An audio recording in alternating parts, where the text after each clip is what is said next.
Olá, Fauzi. Tudo bem? Como vai? De boa. Você? Tudo beleza. Vem cá, vamos falar um pouco sobre como a gente chegou na temática decolonial, como a gente se aproximou, cada um com sua trajetória para escrever este livro? Sim, é uma boa. Rapaz, acho que a primeira aproximação é que eu sou baiano, então, querendo ou não, de alguma forma, nos becos aí de Salvador, a gente respira, de alguma forma, a colonialidade em sua expressão histórica, mas também aí no gingado, na cultura, no dia a dia, na comida, na muquequinha, por aí. Mas eu me aproximei também, pensando na temática decolonial como especificamente o tema, eu diria que me aproximei mais perdido que Macunaíma quando chegou em São Paulo. É muito. É muito. Sim, mas também através de contatos, através da psicologia social. Não diretamente com a psicanálise, eu vi uma conferência de um historiador em Salvador que tratava dos temas da colonialidade, especificamente a parte da temática da violência, do serviço carcerário, a temática da racialidade. Mas, desculpa, isso na formação como psicólogo, já como formado como psicanalista, Não, já atuando? na formação em psicologia, especificamente em psicologia. O meu contato com isso foi na psicologia, com a psicanálise, e aí quando eu fui me aproximando das instituições de psicanálise em Salvador, fui tendo contato com colegas que também tinham interesses em comum, e esses colegas tinham aí uma relação com estudos da racialidade, das temáticas de gênero, como também estudos voltados para o direito. E aí foi lendo, indo em eventos e tal, me aproximando também das pessoas que se interessam por isso, mas foi especificamente a partir da psicologia, até porque tem uma coisa com a psicanálise de certa esquiva, com certos assuntos também, então isso foi chegando até na psicanálise na Bahia, assim, no sapatinho, como a gente vai dizendo, de maneira tímida, mas foi acontecendo aos poucos, né? Hoje a gente vê que a temática está aí como disseminada de alguma maneira, mas... Hoje está bem forte, né, na verdade. Sim, tem uma expansão do tema, mas eu estou falando de quê? De 2017, mais ou menos. Okay. A gente está num momento político complicado no Brasil, certas militâncias aí tomando um destaque também nos problemas que foram acontecendo aí com os desmontes, até na questão de saúde mental, etc., nesses anos, e eu fui me aproximando assim, inclusive eu diria que eu me aproximei disso mais diretamente na rua do que na academia. Eu tinha mais um contato disso na vivência com as pessoas no sentido da militância e do conhecimento da realidade social, mais ligado a grupos organizados em relação a isso do que eu diria de maneira intelectual. Intelectualmente foi a partir mais de leituras diretas mesmo de autores, e aí autores que foram ressurgindo também na história da psicanálise, que trabalham temático nas outras áreas, e foi bem por aí. Mas bom, você vem de outro lugar também, de outra história, seu Paranauê é um pouquinho diferente. Me conta aí como é que é no teu caso. É do sul, né? É verdade, mas quando eu chego na Bahia, lá em 2007, 2010, porque eu tive esse trânsito até me instalar mesmo na Bahia, eu já tinha uma formação como psicanalista na Argentina relativamente consolidada, se é que a gente pode dizer isso, mas já tinha anos de formação como analista. Mas isso quer dizer, além do mais, que eu já tinha um posicionamento em relação ao campo da psicanálise. É dizer, eu não escolhi ser da Vila Freud, para dizê-lo rapidamente, né, da elite psicanalítica. Então, no teu caso, já foi mais direto com a psicanálise? Formei como psicanalista, mas eu já fazia parte da saúde mental. Então, eu estava vinculado ao campo da saúde mental, atuava no que seria no Brasil CAPS-AD, CAP 2, 3, residência hospitalar, trabalho na gestão, então montando equipes de saúde mental, de emergência, urgência. Então eu tinha um posicionamento um pouco mais amplo do que a gente pode dizer um miolo psicanalítico, aquela bolha psicanalítica. Na Bahia, quando eu chego, eu, além de fazer o percurso pelas instituições psicanalíticas, entro em contato com o Instituto de Saúde Coletiva, com a Reforma Psiquiátrica Brasileira, que é seguir essa continuidade da minha trajetória. E aí, evidentemente, eu fiz o doutorado no ISC, e aí eu tenho duas questões muito rápidas para mim que chegaram. Uma é uma formação muito maior nas ciências sociais. Então eu comecei a ter mais conhecimento dos debates antropológicos, sociológicos, das ciências políticas, e academicamente me chega a questão da decolonialidade, da pós-colonialidade, a partir do Instituto de Saúde Coletiva, onde eu faço o doutorado, né, em saúde pública, mas concentração das ciências sociais. E era um momento que o ISC também estava, o ISC é vanguarda nisso no Brasil, muito aberto para essa nova população que conseguia chegar aos doutorados. Então eu estava com as pessoas com as temáticas da racialidade, o ISC deixou de ser branco, né, digamos assim, né, como as universidades geralmente foram no Brasil, e eu me encontro com a galera que começa a trazer isso, não só no intelectual, sino das vivências. Que é um pouco bastante presente em Salvador também, que é a força da universidade como um destaque na temática também, não? É verdade. Essa temática percorre diversos núcleos universitários, sim. Né? Então eu penso ter contato com isso. Me informo, digamos assim, do giro decolonial, para dizer de alguma maneira, a partir daí. E depois tem a ver minha vivência pessoal, é dizer, como eu transito o Salvador. Eu não fui para os condomínios fechados de Salvador. Eu sou uma pessoa que transito a cidade como um todo. Então, eu moro no Santo Antônio, do lado do meu pátio traseiro é o Pelourinho, então vou para Suaçarana, Periperi. Eu vivo na Bahia mesmo, sabe? Na Bahia de verdade, né? É dizer, fora desse pacto de branquitude. Sim, sim. Então, meus afetos, meus amores, minha família, meus amigos, o trânsito, realmente é por fora do que que eu chamo assim, né, do condomínio fechado em Salvador. Tem uma história muito engraçada que eu coloquei meu consultório no Santo Antônio. Eu coloquei uma plaquinha, né, consultório psicanalítico.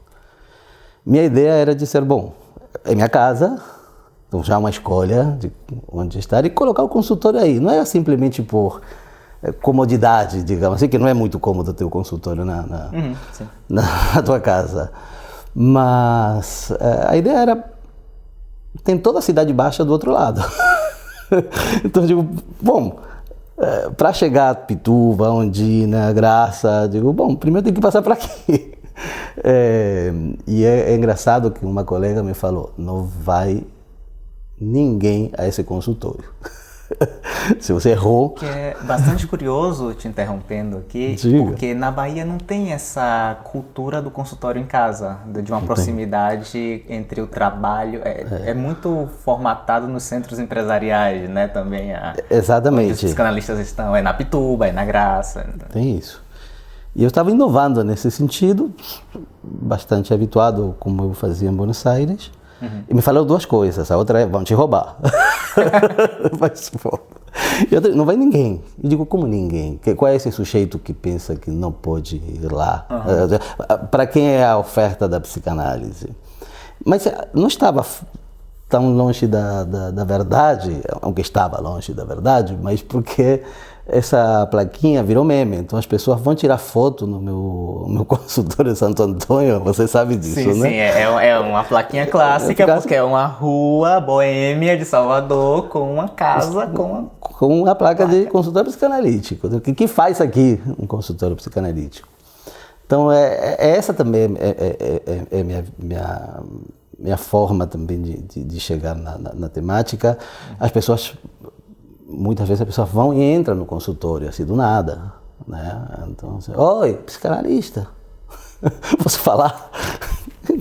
tem uma circulação um pouco diferente. E é como eu decidi viver a Bahia, como a Bahia entrou em mim, de algum modo. E assim, eu costumo, pedindo licença, com toda a permissão do caso, mas é minha história. Eu primeiro aprendi a falar português e depois português. Então, essa cultura, para mim, é bem mais acessível. Então, eu tinha essa vivência pessoal, tinha a informação da academia por meu trânsito na saúde mental, nas ciências sociais, e aí não teve muito mais para onde correr, era como inevitável chegar na temática. Mas tem uma coisa disso que você traz também, é que tem um deslocamento aí tanto do lugar da psicanálise como onde estão os consultórios de psicanálise, de qual é o lugar que está o pensamento psicanalítico, como a gente pode pensar nas instituições de psicanálise ou na universidade, para levar para o centro de Salvador, para um lugar da boemia, para um lugar histórico, o consultório de psicanálise ali. É um deslocamento dos lugares em vários aspectos também, né? De fazer transitar por outros ares, assim a gente pode pensar. É bem isso. E é chocante às vezes essa diferença, né? A gente sabe disso. No livro, eu começo, no texto de abertura, contando um pouquinho das intimidades de chamar isso o start do livro, né? Isso como eu chego, né? A temática, minha implicação pessoal. Mas eu estava assistindo uma palestra de uma psicanalista numa instituição da Bahia que chegava de Paris 8, se não me engano, para apresentar sua tese doutoral. E aí ela faz essa fala que motiva-me, eu não vou contar mais porque estão os detalhes no livro, bem narrados, com todos os detalhes necessários para a gente entender do que se trata. E aí motiva um pouco também, foi o start assim, mais de dizer, bom, a gente tem que fazer alguma coisa com isto. E aí que eu fui para o nosso grupo, que acho que a gente estava trabalhando epistemologia de Lacan, no Seminário 2, eu acho que era algo disso. E aí que eu propus a ideia de começar a pesquisa. Formou coletivo. E aí formou esse coletivo, né? que pegou logo, né? Na Bahia demorou, né? Mas pegou, de alguma maneira teve um gás aí que fez com que andasse de alguma maneira. A galera topou, né? Topou. As pessoas colavam com a gente. Sim, e é isso interessante, Fauci, de dizer que a galera topou, porque é uma galera. As pessoas que estão no livro, os autores do livro, é apenas uma amostra. É um recorte. Um recorte, porque tem muitas pessoas, nesse sentido é uma injustiça, né? Mas bom, não pode votar todo mundo, nem todo mundo teve o tempo de escrever também e a disposição, mas tem um monte de pessoas que passaram por esse processo porque a gente demorou até a publicação do livro, acho que foi uma pesquisa de quase 5 anos. Ou mais. 5, com certeza. Passa muita gente querida, que ainda continua com a gente, que está nos aportes, os diálogos, né? Tem muitas pessoas que a gente não termina se dando muito bem. Coisas da vida. Aquelas discussões, né? Bom, como fazer, o que fazer. Mas sim, é uma galera. E também o interesse de que tem uma galera fora também, né, da Bahia. Embora a Bahia é a Bahia. Sim. Mas tem muita galera colou a temática, né? O grupo de Minas Gerais. Sim. De como isso foi até um pouco tendo o Brasil como precursor e extrapolando as fronteiras também, né? Foi passando para até da gente também se localizar e pensar o que outras pessoas com a mesma temática a partir de seus territórios estavam produzindo ali, pensando a partir das particularidades de determinada cultura, determinado meio. Porque é uma temática que o Brasil é referência, né? Isso a gente compara com a Argentina, quando a gente quer trocar ideias também com colegas da Argentina, e a gente percebe a diferença a respeito o trajeto que a gente já tem percorrido, porque também no Brasil essa temática que volta com os autores decoloniais e tudo mais, mas que já tem o Darcy Ribeiro lá, né, falando disso, e há um bojo aí para poder... E como você falou, né, a estrutura social do Brasil permite e requer de forma urgente, talvez mais que em outros lugares, essa temática. Sim. É isso, né? Tá de boa ou você quer falar alguma coisa a mais? Não, eu tô de boa, eu tô de boa. Sim? Acho que escondeu alguma coisa aí. Não. De certa maneira, eu diria que da maneira como eu me aproximo disso com a psicanálise é com uma relação meio assim de afastamento. Foi quando eu me juntei com vocês que eu fui entendendo até que eu poderia trair a psicanálise, que eu poderia extrapolar os paternalismos institucionais, acadêmicos, etc., né? Mas da maneira como isso foi apresentado para mim na psicanálise foi como... Isso não pode ser trabalhado psicanaliticamente, né? Isso não pode ser pensado na psicanálise, como se a teoria, como se a própria técnica, assim, né? Como um consultório colocado em outro lugar, não fosse possível, como se já tivesse tudo dado, né? E foi um exercício que eu diria que pessoalmente foi um exercício de desconstrução contínua do que eu mesmo aprendi sobre psicanálise, sobre o que eu aprendi sobre clínica na graduação, todas as minhas andanças por aí. Acho que é isso. Beleza. Valeu.